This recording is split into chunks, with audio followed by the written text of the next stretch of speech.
ನಾನಿವತ್ತು ಮಾತಾಡ್ತಿರೋ ವಿಷಯ ಏನಂದರೆ 10-15 ದಿವಸದಿಂದ ಎಲ್ಲರೂ ಮನೇಲಿ ಒಂದೇ ವಿಷಯ ಸೋದಾಡ್ತಿದೆ. ಅದೇ SIR ಇನೋಮಿನೇಷನ್ ಫಾರ್ಮ್ ತುಂಬೋದು ಹೇಗೆ ಅನ್ನೋದು.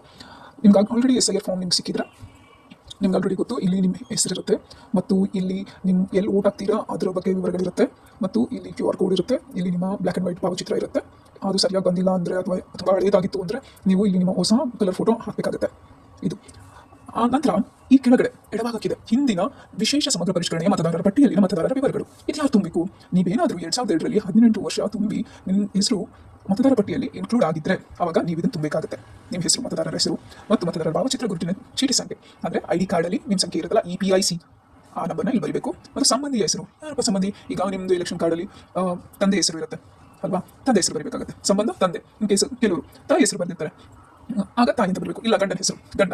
ಈ ರೀತಿ ತುಂಬಬೇಕಾಗುತ್ತೆ. ಜಿಲ್ಲೆ, ಯಾವ ಜಿಲ್ಲೆ? ಈಗ ಬೆಂಗಳೂರು ಅಂತ ಇಟ್ಕೊಳ್ಳೋಣ. ಬೆಂಗಳೂರು ನಗರ. ಅರ್ಬನಲ್ಲಿ ಇರ್ತೀರ ಅಂದರೆ ಬೆಂಗಳೂರು ನಗರ, ರಾಜ್ಯ ಕರ್ನಾಟಕ. ವಿಧಾನಸಭಾ ಕ್ಷೇತ್ರ ಹೆಸರು, ಇದು ವಿಧಾನಸಭಾ ಕ್ಷೇತ್ರದ ಹೆಸರು ಬರಬೇಕು. ಯಾವುದು ನಿಮ್ಮ ವಿಧಾನಸಭಾ ಕ್ಷೇತ್ರ? ಉತ್ತರಹಳ್ಳಿ, ಆನೇಕಲ್ಲು, ಈ ಥರ ವಿಧಾನಸಭಾ ಕ್ಷೇತ್ರದ ಹೆಸರು ಬರಬೇಕು. ಇನ್ ಕೇಸ್ ನಾನು ಫಾರ್ ಎಕ್ಸಾಂಪಲ್ ಈಗ ರಾಜಾಜಿನಗರ ವಿಧಾನಸಭಾ ಕ್ಷೇತ್ರ ಅಂತ ಇಟ್ಕೊಳ್ಳಿ, ಅದು BBMP ಇರುತ್ತೆ. ಅದೇನಾದರೂ ನಮೂದಿಸ್ತಿದ್ದೀನಿ ಅಂದರೆ ಇಲ್ಲಿ ರಾಜಾಜಿನಗರ ವಿಧಾನಸಭಾ ಕ್ಷೇತ್ರದ ಸಂಖ್ಯೆ 27, ರಾಜಾಜಿನಗರ ವಿಧಾನಸಭಾ ಕ್ಷೇತ್ರ ಭಾಗ ಸಂಖ್ಯೆ ಅಂದರೆ ಬೂತ್ ನಂಬರ್ ನಿಮಗೆಲ್ಲ ಗೊತ್ತಿರುತ್ತೆ. ಎಲ್ಲೋಗಿ ನೀವು ಎಂಟ್ರಿ ಮಾಡ್ತಿರ್ತೀರ ಅಂತ ಬೂತ್ ನಂಬರ್ ಬರಬೇಕಿಲ್ಲ. 5, 6 ಕೊಠಡಿ ಸಂಖ್ಯೆ ಅದನ್ನು ಬರೀಬೇಕು ನೀವು. ಮತ್ತು ಕ್ರಮ ಸಂಖ್ಯೆ, ನಿಮಗೆ ಮತದಾರರ ಪಟ್ಟಿಯಲ್ಲಿ ನಿಮ್ಮ ಕ್ರಮ ಸಂಖ್ಯೆ ಏನಿದೆ ಅದನ್ನು ತುಂಬಿಸಬೇಕು. ಇದು EPIC ನಂಬರ್ ಅಲ್ಲ. ಆ ಲಿಸ್ಟ್ ಇದೆಯಲ್ಲ 2002ರ ಲಿಸ್ಟು, ಅದರಲ್ಲಿ ನಿಮ್ಮ ಕ್ರಮ ಸಂಖ್ಯೆ ಏನಿದೆ ಅದನ್ನು ತುಂಬಿಸಬೇಕು. ನಂತರ ಇನ್ ಕೇಸ್ ನೀವು 2002ರಲ್ಲಿ ನಿಮ್ಮ ಹೆಸರು ಮತದಾರ ಪಟ್ಟಿಯಲ್ಲಿ ಇಲ್ಲ, ನಿಮಗಿನ್ನೂ 18 ವರ್ಷ ತುಂಬಿರಲಿಲ್ಲ ಅಂತ ಆದರೆ ಆಗ ನೀವು ಈ ವಿವರಗಳನ್ನ ತುಂಬಿಸಬೇಕು. ಇದನ್ನು ತುಂಬಿಸೋ ಹಾಗಿಲ್ಲ, ಇದನ್ನು ತುಂಬಿಸಬೇಕು. ಅದರಲ್ಲಿ ನಿಮ್ಮ ವಿಷಯ ತುಂಬಿಸ್ಬೇಕಾ? ಇಲ್ಲ. ಇಲ್ಲಿ ಯಾರು? ಈಗ ನಿಮ್ಮ ಅಪ್ಪಂದೋ ಅಮ್ಮಂದೋ ಇರುತ್ತೆ. ಸೊ ಇಲ್ಲಿ ನಿಮ್ಮ ತಂದೆ ಹೆಸರು ತುಂಬಿಸ್ತೀರಾ, ನಾರಾಯಣ್ ಅಂತ. ಈಗ ನಿಮ್ಮ ತಂದೆದು EPIC ನಂಬರ್ ಇಲ್ಲಿ ಗೊತ್ತಿದ್ರೆ ತುಂಬಿಸಿ. ಇನ್ ಕೇಸ್ ಗೊತ್ತಿಲ್ಲ ಅಂದರೆ ತುಂಬ ತುಂಬಿಸಲೇಬೇಕು ಅನ್ನೋ ಅನಿವಾರ್ಯತೆ ಇಲ್ಲ. ಇಲ್ಲಿ ಅವರೇ ನಮೂದಿಸ್ತಾರೆ ಲಭ್ಯವಿದ್ದಲ್ಲಿ. ಸಂಬಂಧಿಯ ಹೆಸರು ಅಂದರೆ ನಿಮಗೆ ಸಂಬಂಧ ಏನಿದೆ ಅಂತಲ್ಲ, ಅವ್ರ ಮತದಾರರ ಪಟ್ಟಿಯಲ್ಲಿ ಏನಿತ್ತು ಅನ್ನೋದು. ಸೊ ಅವ್ರ ತಂದೆ ಹೆಸರು ಇರುತ್ತೆ ಅಂತ ಇಟ್ಕೊಳ್ಳಿ. ಅವ್ರ ತಂದೆ ನಾರಾಯಣ, ಅವ್ರ ತಂದೆ ಹೆಸರು ಮರಿಯಪ್ಪ ಅಂತ ಬರೀಬೇಕು. ಅವ್ರಿಗೂ ಸಂಬಂಧ ಏನು ತಂದೆ. ಮತ್ತು ಇಲ್ಲಿ ಅಮ್ಮ ಹೆಸರು ಇದ್ದರೆ ಅಮ್ಮ ಹೆಸರು, ಅಥವಾ ಇಲ್ಲಿ ನಿಮ್ಮ ಅಮ್ಮನ ಹೆಸರು ಬರ್ತಿದ್ರೆ ನಿಮ್ಮ ಅಪ್ಪನ ಹೆಸರು ಬರ್ತಾರೆ. ಇನ್ ಕೇಸ್ ಇಲ್ಲಿ ಗಂಡ ಅಂತ ಬರೀಬೇಕಾಗುತ್ತೆ. ಜಿಲ್ಲೆ ಬೆಂಗಳೂರು ಕರ್ನಾಟಕ. ವಿಧಾನಸಭಾ ಕ್ಷೇತ್ರದ ಹೆಸರು ರಾಜಾಜಿನಗರ 27, ರಾಜಾಜಿನಗರ ವಿಧಾನಸಭಾ ಕ್ಷೇತ್ರ.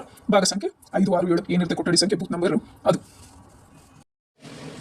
ಈಗ ಕೆಳಗಡೆ ಇರುವ ವಿವರಗಳು ಏನು ತುಂಬಿಸಬೇಕು? ನೆಕ್ಸ್ಟ್ ಇಲ್ಲಿದೆ ಡೇಟ್ ಆಫ್ ಬರ್ತ್, ಜನ್ಮ ದಿನಾಂಕ, ತಾರೀಕು, ತಿಂಗಳು, ವರ್ಷ. ನೀವು ಯಾವ ತಾರೀಕಲ್ಲಿ ಹುಟ್ಟಿದ್ದೀರಾ, ತಿಂಗಳಲ್ಲಿ ಹುಟ್ಟಿದ್ದೀರಾ, ವರ್ಷ ಹುಟ್ಟಿದ್ದೀರಾ ಅದನ್ನ ಇಲ್ಲಿ ಬರೀಬೇಕಾಗುತ್ತೆ.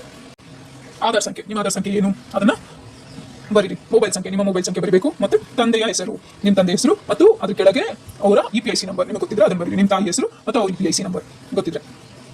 ಸಂಗಾತಿಯ ಹೆಸರು, ನಿಮಗೆ ಮದುವೆ ಆಗಿದ್ರೆ ನಿಮ್ಮ ಗಂಡಂದು ಅಥವಾ ಹೆಂಡತಿದು ಹೆಸರು ಬರೀರಿ ಮತ್ತು ಅವರ EPIC ನಂಬರ್ ಬರೀರಿ. ಏನಕ್ಕೆ ಇಲ್ಲಿ ಲಭ್ಯವಿದ್ದಲ್ಲಿ ಅಂತಿದ್ರೆ, ಎಷ್ಟೋ ಬಾರಿ 2002 ಅಂದರೆ 2002ರ ಲಿಸ್ಟಲ್ಲಿ EPIC ನಂಬರ್ ಇಲ್ಲ.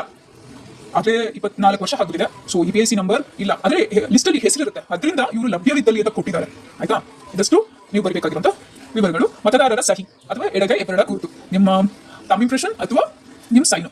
ಇನ್ ಕೇಸ್ ನೀವು ಮನೇಲಿಲ್ಲ ಅಂದರೆ ಆವಾಗ ನಿಮ್ಮ ಮನೇಲಿ ಯಾರೇ 18+ ವಯಸ್ಕ ಸದಸ್ಯರ ಸಹಿತ 18+ ಆಗಿರೋರು, ವೋಟಿಂಗ್ ಎಲಿಜಿಬಿಲಿಟಿ ಇರೋರು ಅವ್ರು ಸಹಿ ಮಾಡ್ಬೋದು. ಇದಿಷ್ಟು SIR ಫಾರ್ಮ್ ತುಂಬಿಸೋ ರೀತಿ.